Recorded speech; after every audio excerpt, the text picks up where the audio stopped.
had spent his entire life in the archives. The collective had built this world specifically to hold knowledge and had dedicated 40 years to studying the records of species long dead. He knew the histories of civilizations that had risen and fallen before his people had learned to build fire. He knew the languages of empires that had once spanned 1,000 stars, but he had never seen records like these. The tablets were old, older than anything had ever touched. They were made of a black stone that the no longer knew how to create, and the writing on them glowed faintly in the darkness of the forbidden section. Should not have been here. The forbidden section was sealed by order of the High Council 800 years ago, and no one had entered since. But the lock had failed last night and could not resist. The first tablet spoke of a world called Earth. It described a planet of extremes where the temperature could shift from freezing to burning within a single day. It described oceans of salt water that covered most of the surface and storms that could tear apart cities. It described predators that hunted in packs and prey that fought back with horns and teeth. And it described the dominant species of this death world, creatures that called themselves humans.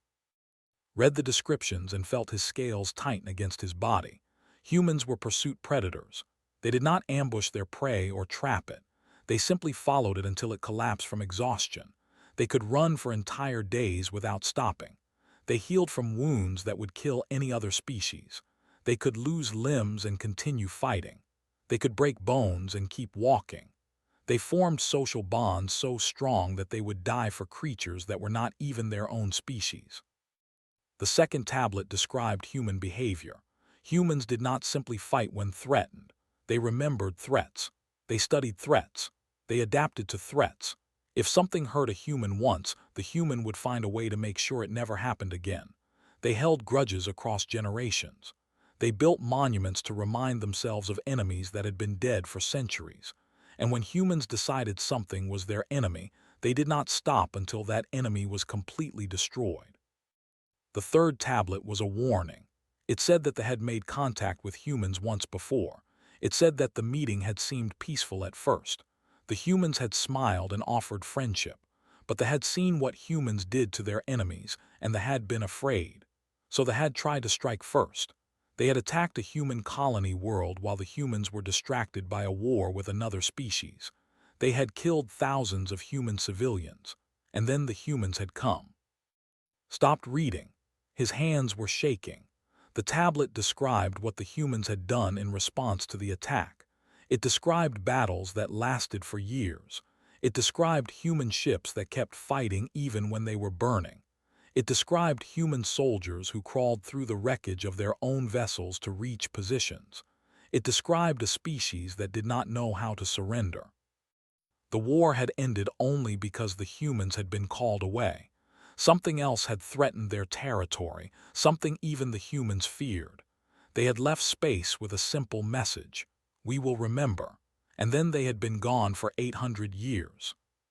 Heard footsteps behind him. He turned to find Elder standing in the doorway of the forbidden section. Was the archive keeper, ancient even by standards. His scales had faded to gray and his eyes were clouded with age, but he did not look surprised to see here. "You found the human records," said. "I wondered who would be the first." "You knew the lock had failed," said. "I disabled it," replied. "The time for secrets is ending." Before could ask what that meant, alarms began sounding throughout the archive world. Red lights flashed in the corridors. Had never heard these alarms before. He did not know what they meant. Knew, the old keeper's face had gone pale beneath his gray scales. "That is the deep space warning," he said. "Something is approaching from beyond our borders." And made their way to the central communication hub where dozens were already gathered around display screens. Commander was there, a military officer who had been assigned to protect the archive world. He was young and confident, with bright green scales that showed his noble bloodline. He was studying the sensor readings with a dismissive expression. "It is probably just debris," said, "or perhaps one of the lost colony ships finally returning home. There is no need for panic." Pushed through the crowd to see the display. The objects approaching space were not debris. They were ships, dozens of ships moving in perfect formation. The design was unlike anything in the databases. The ships were angular and efficient, built for function rather than beauty, and they were fast, faster than anything that could build. "I know those ships," whispered. He was standing beside, staring at the display with an expression of pure terror. "I have seen images of them in the forbidden records. Those are human vessels." The room went silent. Every turned to look at the old keeper. "Humans are a myth," Commander said. "Stories told to frighten children. They are not real." "They are real," said. He thought of the tablets he had just read. He thought of the descriptions of creatures that never stopped hunting. He thought of the warning at the end of the last tablet. "We will remember. I have seen the records. Humans are real and they are coming here." Commander laughed. "Even if these humans existed, they would be no threat to the collective. We have the largest fleet in this region of space. We have weapons that can crack planets. What could a primitive species from a death world possibly do against us?" Wanted to answer. He wanted to tell about pursuit predators and generational grudges and soldiers who crawled through burning wreckage. But the words would not come. He simply stared at the display as the human ships grew closer. The lead vessel was broadcasting a message. The communication officer played it for the room. A voice spoke in perfect, though the accent was strange and the tone was flat. "This is Captain Laura of the human exploration vessel Frontier. We come in peace. We request permission to enter space. We have information that your people need to hear." The message ended. The room remained silent. Elder was the first to speak. "The stories warned us about monsters named humans," he said quietly. "It seems the legends did not lie. They have returned." Commander had assembled a fleet of 30 warships to intercept the human vessels. He had laughed when the High Council assigned as cultural advisor for the mission. What culture could these primitives possibly have? Had asked. They come from a world of mud and blood. Had not argued. He had simply boarded the flagship and watched through the observation windows as they approached the human ships. The border station, 7 floated in the darkness between stars. It was an old station, built centuries ago to watch for threats from beyond space. No threat had ever come, and the station had been forgotten. Now it served as the meeting point between two species that had last seen each other during a war. Stood on the observation deck as the human vessel Frontier moved closer. The ship was smaller than he had expected. The flagship was 3 times its size, but there was something about the human ship that made uncomfortable.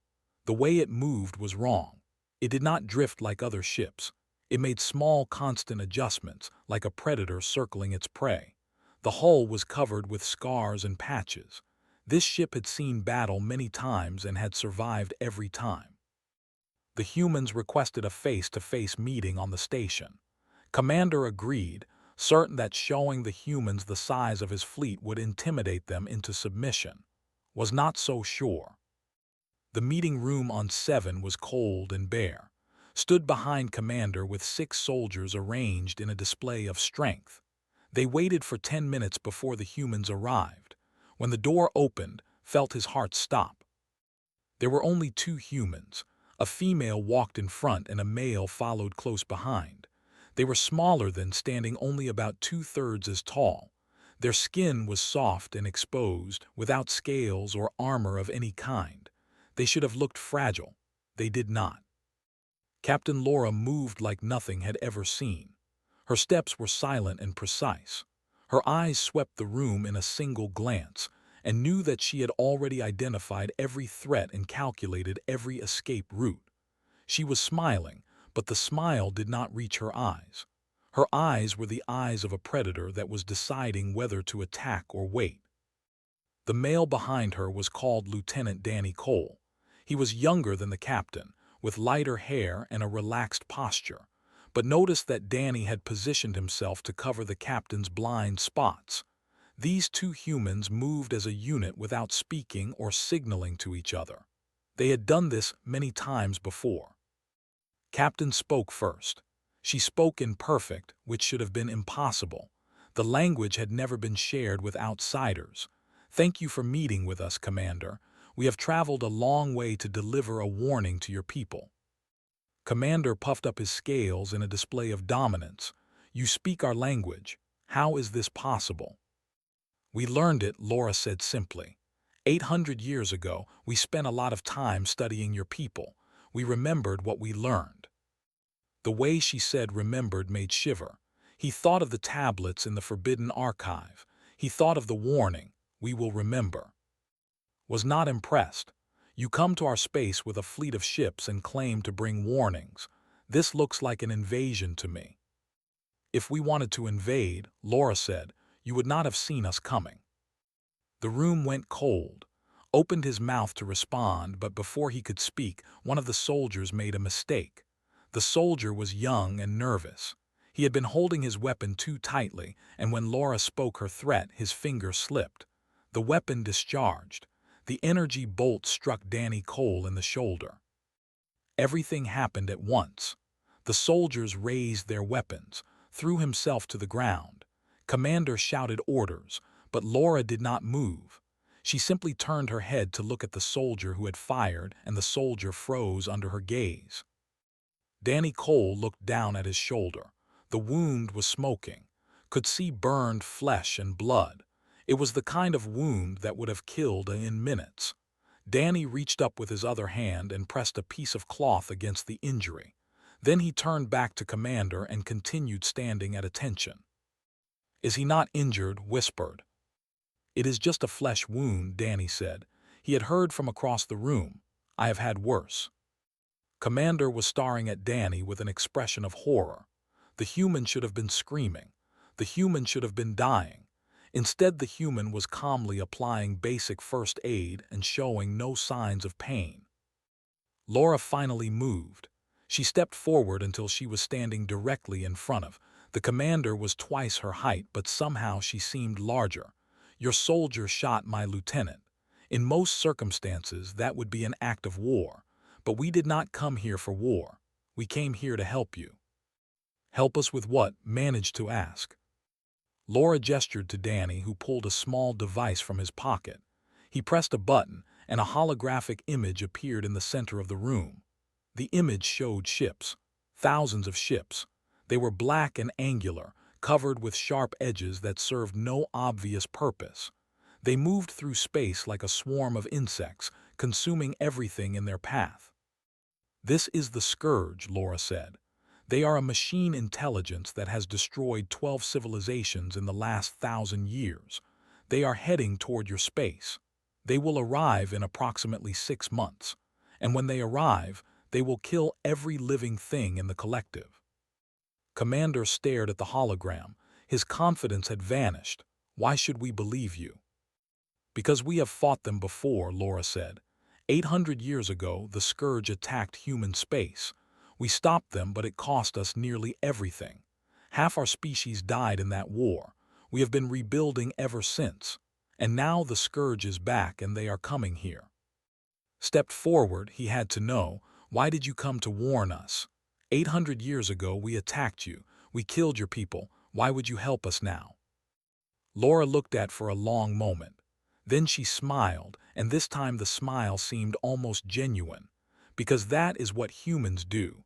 We protect those who cannot protect themselves, even those who once tried to destroy us.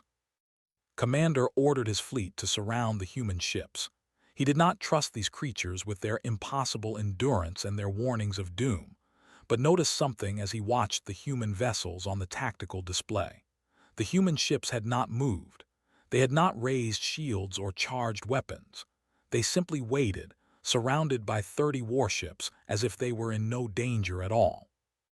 Laura was still smiling. We expected this reaction, she said. You are afraid of us, you should be. But right now, we are the only chance your people have to survive what is coming. So take your time, Commander. Talk to your leaders. Decide whether you want to die alone or fight beside monsters. We will wait. The High Council chamber on there was the oldest building still standing. It had been built when the first learned to shape stone, and every generation had added to it since. The walls were covered with the names of every leader who had ever served the collective. The ceiling was so high that clouds sometimes formed inside the chamber. And today, for the first time in 800 years, humans stood on the council floor. Watch from the observer gallery as Captain Laura presented her evidence to the High Council. The 17 sat in a semicircle of ancient stone chairs, their scales displaying every color that the bloodlines had ever produced. High sat in the center, his scales so pale they were almost white. He was over 300 years old, one of the oldest ever recorded. He had been a young soldier during the war with the humans. He remembered what humans could do. Laura spoke calmly and clearly.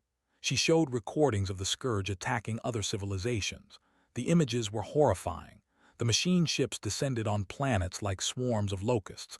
They stripped away atmospheres and boiled oceans.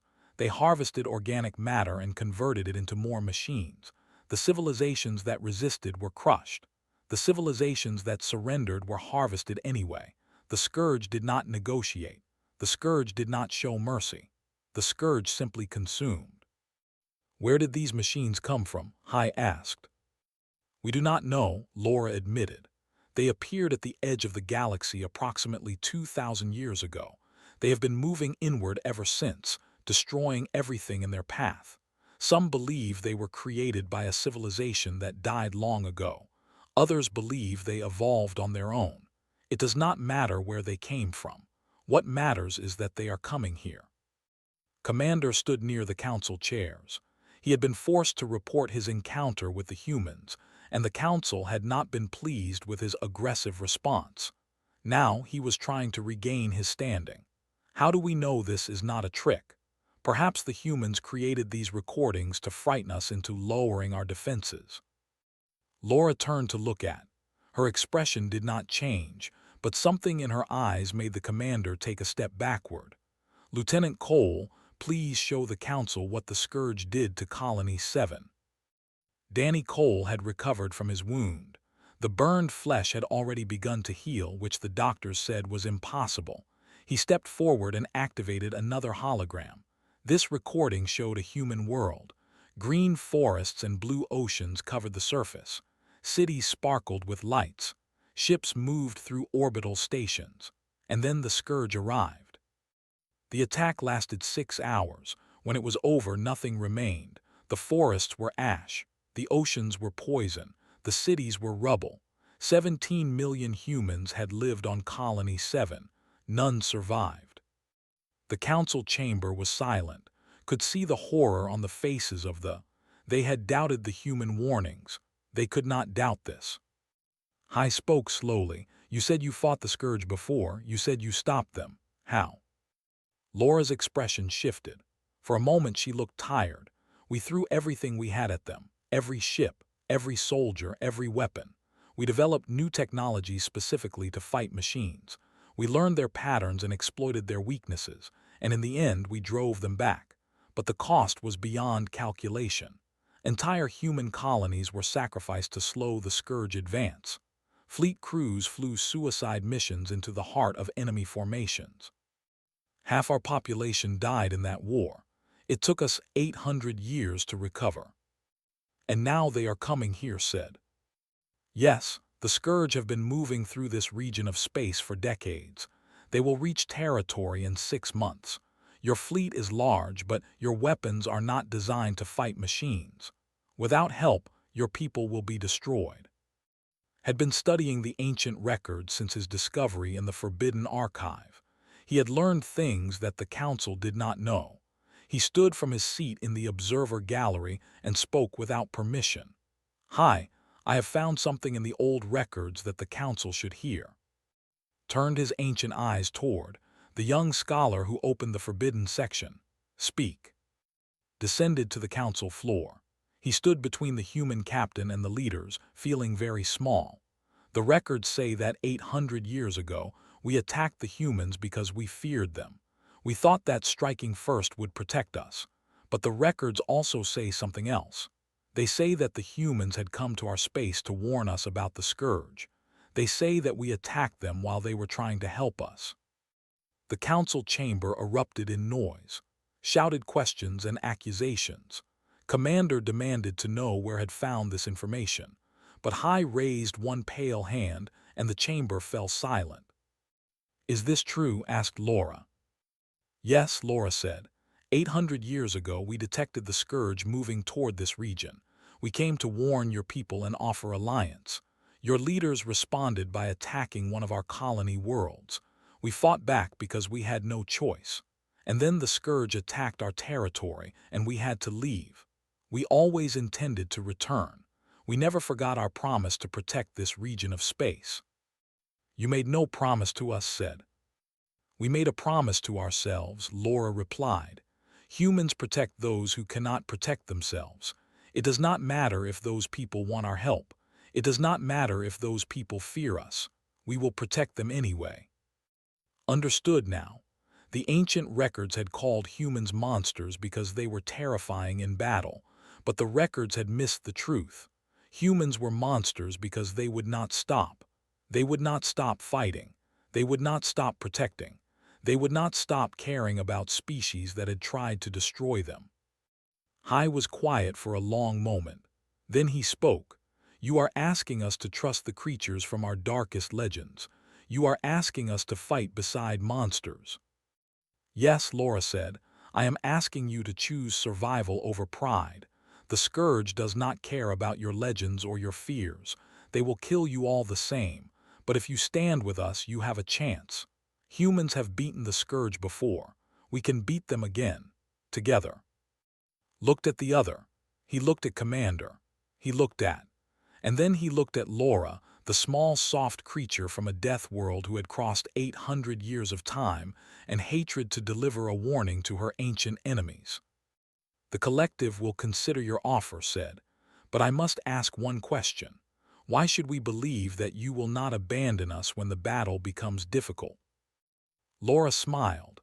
"Because Danny Cole stood up with a hole in his shoulder and did not complain. Because we have spent 8 centuries preparing to return to this region of space. Because humans do not know how to abandon those we have sworn to protect. You called us monsters, High. You were right. We are monsters, and monsters do not run." The combined fleet gathered at the edge of space. 60 human ships had arrived to join the 200 warships. The humans were outnumbered, but no one doubted which fleet was more dangerous. Had been assigned to serve aboard the Frontier as liaison officer. He had expected to feel afraid surrounded by humans. Instead, he felt something closer to awe. The Frontier was unlike any ship had ever seen. Every surface served a purpose. Every system had redundancy. The corridors were narrow and efficient, designed for quick movement during combat. The crew moved through these spaces with practiced ease, never bumping into each other, never wasting motion. They were a machine made of flesh, and they were preparing for war. Captain Laura stood on the bridge watching the tactical display. The Scourge advance force had been detected entering territory. 200 machine ships, each one bristling with weapons that could cut through armor like water through sand. The main Scourge fleet was still 6 weeks away, but this advance force would reach the outer colonies in 3 days. The combined fleet had to stop them here. Noticed that Laura had not slept since the council meeting 4 days ago. Dark circles had formed under her eyes, and her movements were slightly slower than before, but her mind was still sharp. She had spent those 4 days studying fleet tactics and integrating them with human strategies. She had met with every captain individually to explain the plan. She had answered every question and addressed every concern. She was exhausted, but she would not stop. Lieutenant Danny Cole approached near the observation window. The human's shoulder had healed almost completely. Only a faint scar remained where the energy bolt had burned through his flesh. "You look worried," Danny said. "Did not deny it. The Scourge outnumber us. Their weapons are more powerful than ours. Their ships repair themselves during battle. How can we possibly win?" Danny smiled. He pointed at the tactical display where the 2 fleets were shown as clusters of dots. "See those human ships in the center formation. Those are our oldest vessels. They were built during the first Scourge War 800 years ago. They have been upgraded and repaired hundreds of times, but the cores are original. Do you know why we keep them?" Shook his head. "Because they survived," Danny said. "They fought the Scourge and they survived. Every time someone says we cannot win, we point at those ships and remember that we won before. We will win again." The battle began 2 days later. The Scourge advance force emerged from faster-than-light travel directly in front of the combined fleet. They did not send messages or demands. They simply attacked. Had never experienced combat before. The sounds and sensations overwhelmed him. The frontier shook as weapons fire struck its shields. Alarms blared from every direction. Crew members shouted coordinates and damage reports. And through it all, Captain Laura stood at the center of the bridge giving orders in a calm, clear voice. The human ships fought like nothing had ever seen in the old records. They did not form defensive lines or retreat when damaged. They pushed forward into the heart of the Scourge formation, taking hits that would have destroyed ships and continuing to fight. One human cruiser lost half its hull to a Scourge beam weapon. Instead of withdrawing, the cruiser accelerated toward the nearest enemy ship and detonated its reactor at point-blank range. The explosion destroyed 3 Scourge vessels. Commander was commanding the flagship in the center of the Allied formation, monitored the communications between ships and heard shouting orders to his captains. They were fighting well, but they were taking heavy casualties. The Scourge weapons were simply too powerful. Then something changed. The Scourge ships began moving erratically. Their formations broke apart. Their weapons fired at empty space, looked at the tactical display and saw that the Scourge communication network was failing. Technical Specialist Price was standing at a console near the back of the bridge. She was a small woman with bright red hair and a collection of tools strapped to her belt. She had been working on something since the battle began, and now she was smiling. "Got them," she said. "I found the frequency they use to coordinate. I am feeding them false signals. They cannot tell friend from enemy anymore." Laura allowed herself a small smile.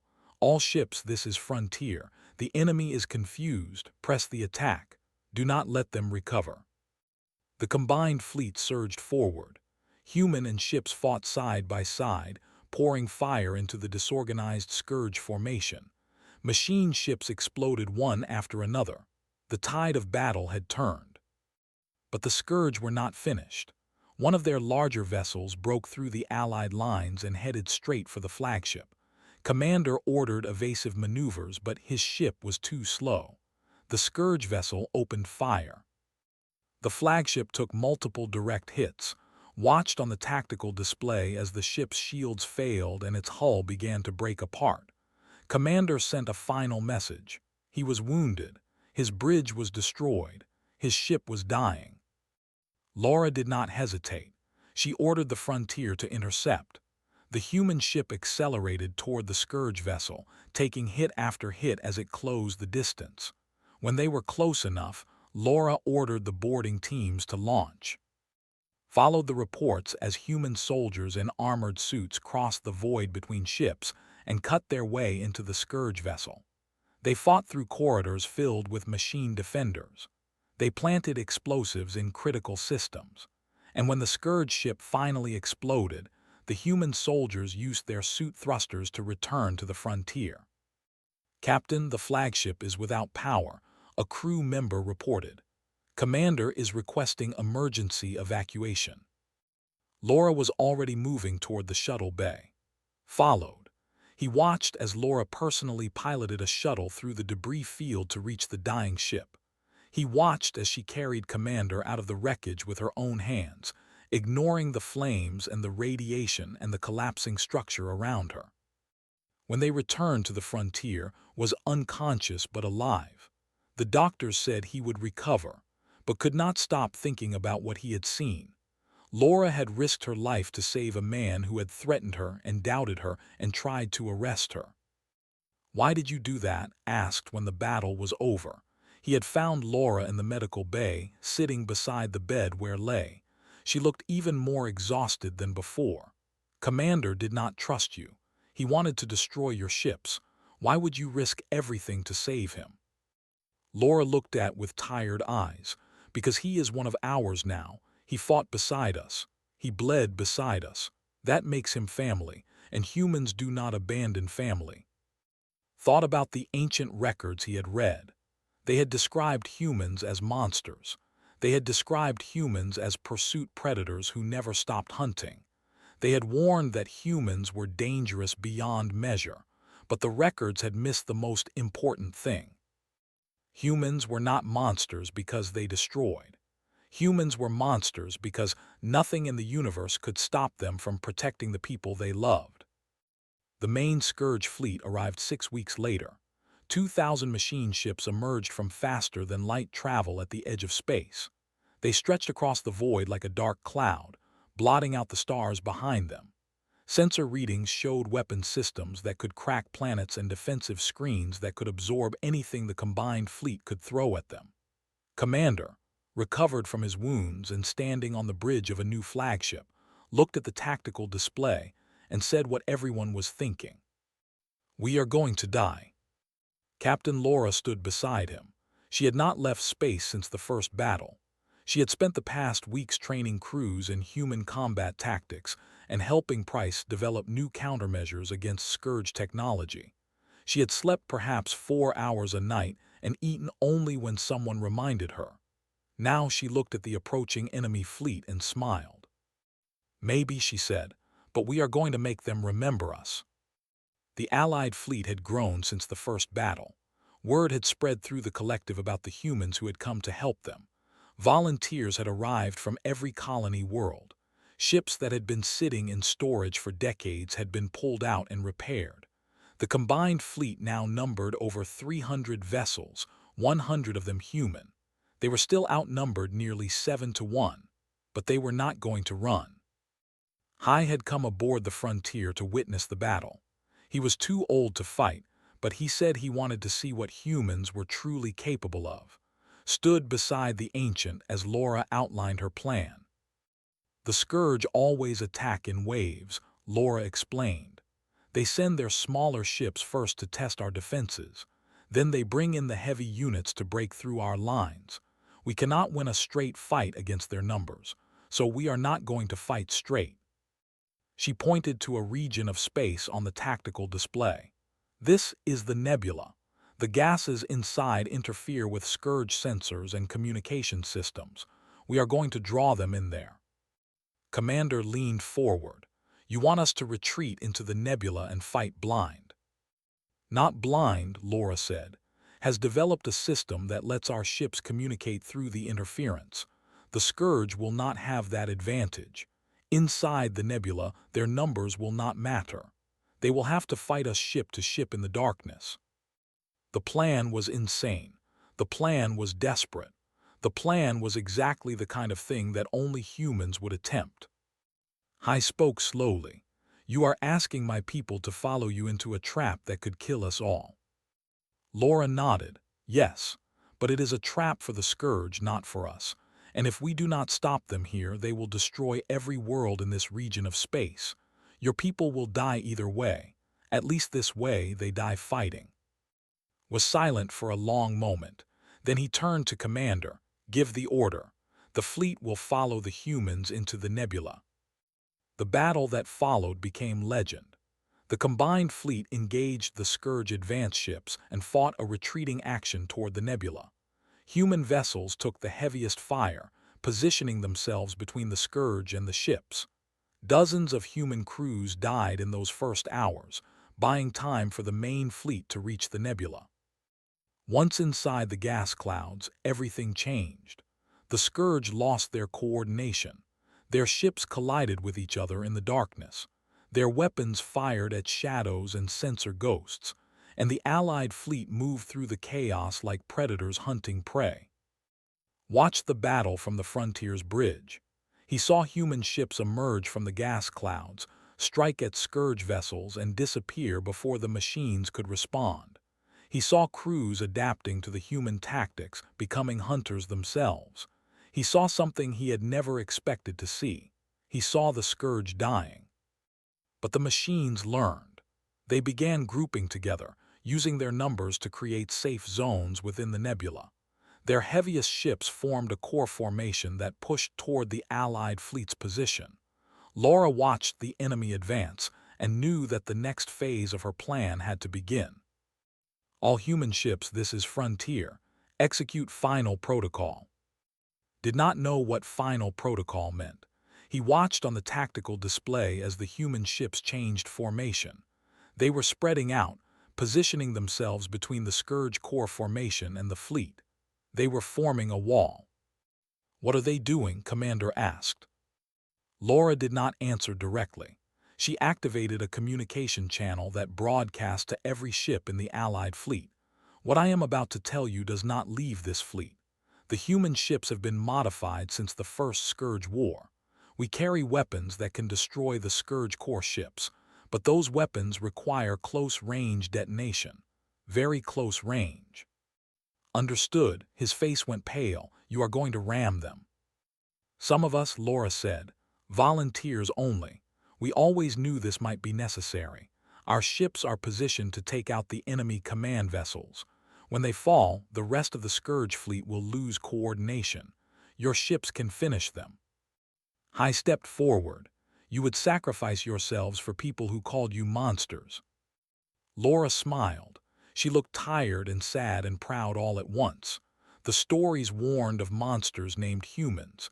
They said we never stop. They said we never give up. They said we never abandon those we choose to protect. The legends did not lie. The human ships accelerated toward the Scourge formation. They punched through defensive screens with weapons fire and continued forward. One by one, they struck the enemy core ships and detonated their reactors. The explosions lit up the nebula like new stars being born. Counted the human ships that fell. 23 vessels. Over 2,000 human lives. Given freely for people they had met only weeks ago. Given for former enemies who had tried to destroy them 8 centuries past. When the last Scourge command ship exploded, the machine fleet fell into chaos. The ships surged forward and destroyed the remaining enemies. The battle was over. The Scourge had been defeated, and the price had been paid in human blood. 3 months later, stood in a new archive on the old forbidden section had been opened permanently. The ancient records about humans had been moved to a place of honor, and new records were being added every day. Hai had ordered a complete rewriting of history. The old stories about human monsters would remain, but new stories would be added. Stories about humans who came to warn their enemies. Stories about humans who fought beside former foes. Stories about humans who died so that could live. Captain Laura had survived the battle. Her ship had been too important to sacrifice, and she had been forced to watch as her friends flew to their deaths. She stood beside now, looking at the new archive with an expression he could not read. "Will you stay?" asked. "For a while," Laura said. "We need to rebuild. Your people and mine. We need to make sure the Scourge never threaten this region again. And someone needs to train the next generation of warriors." Nodded. He had already requested assignment as permanent liaison to the human fleet. He wanted to learn everything about these creatures from the death world. He wanted to understand how they could be so terrifying and so gentle at the same time. The stories warned of monsters named humans, said quietly. They were right. Laura looked at him with her predator eyes, but she was smiling. "Yes, we are monsters. We are the monsters who bleed so others do not have to. We are the monsters who remember promises across centuries. We are the monsters who will never stop protecting those we love." She put her small, soft hand on Scaled shoulder. "And now your people are part of our family. That means we will protect you for as long as humans exist. The legends did not lie about that either." Looked out the window at the sky above the human ships, and ships flew together in formation, patrolling the borders of their shared territory. The monsters had become guardians. The enemies had become family. And somewhere in the darkness beyond the stars, anything that threatened this corner of the galaxy would learn what they had learned. The stories warned of monsters named humans. The legends did not lie, and the monsters were always watching.